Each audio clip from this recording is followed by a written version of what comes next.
Hi, my name is Dr. Ashton Prince, and I am one of the clinical ambassadors with Dental Advisor.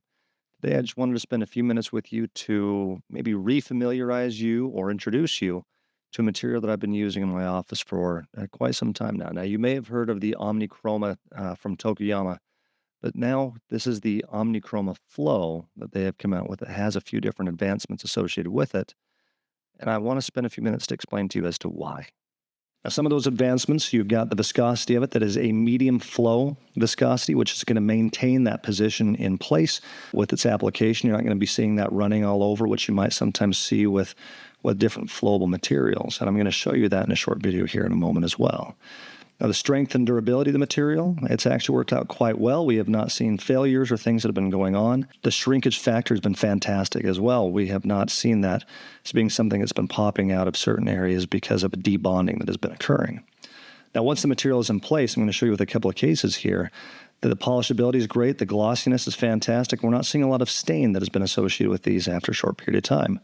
Now, one of the advancements that I've liked more so than anything else is the use of the blocker material that OMNICHROMA Flow has with this as well. Now, that is allowing you to block out those darkened areas that have become a nuisance for us in the past with these single shade composites that is so translucent that you start to see some of that darkening coming through and really ruining some of the aesthetics of these materials. Now, what that also means is that you can use these in larger areas. So let's say you're doing a diastema closure. You can use the blocker material as a backing, as a lingual wall, and then applying the restorative material to then blend in with the remainder of that enamel structure, which is usually going to be a brighter, more beautiful shade that you're trying to achieve. Now, for those that have used OMNICHROMA in the past, you know with that chameleon effect, you're getting anywhere from an A1 to a D4 without switching out the material, which is saving you some time of trying to go through and find out what that perfect shade really is. And in certain situations where it's going to be very difficult to try and blend that material in, it's a fantastic material to use.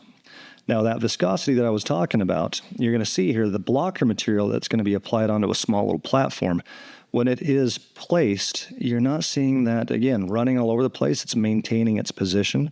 And the actual restorative material that you're also seeing being applied to that small platform, same situation. It's not running, and you might even see it a little stringy there, which means it's going to be getting into those little cracks, grooves, little areas that are sometimes hard to reach. And you see that it does not really move around at all. So even with a little manipulation onto it, it does maintain its position. Now, in regards to the aesthetics, how does this actually work? In a class 5 situation where you have that darkened dentin structure that's underneath that you're trying to block out, like I said, it's very difficult to do at times. So in this case, we use the blocker material, but the prep is still the same. You'll bevel and blend that enamel structure down towards the dentin, apply some phosphoric acid etch, air abrasion as well as what we do in my office. And then once it's been bonded, then you can apply that blocker material, which you're going to see placed on the left-hand picture, but then cured on the right. And you can see it really does start to mask out that darkened dentin layer that is underneath, that root structure that's underneath there. Now, when you apply your material, you'll see that first on your left-hand side. And what you're getting out of that is it's not a perfect polished appearance to it until you actually do a little bit of some polishing. And you can see that that really blends in beautifully and has a nice glossiness to it as well. So that is your before and after that you're going to start to see. And it really is pulling that color from the enamel surface down onto the dentin structure, that root structure that's down below with that blocker, and you're not seeing that darkening really showing through at all. Now, in certain situations where you've got a single central, this is one of the most difficult areas to try and restore with a small chip like what you see there. What color are you going to use? Is it an A1? Is it a C1? Do you want to use an enamel shade? Is it going to have the proper blocking? It's hard to know.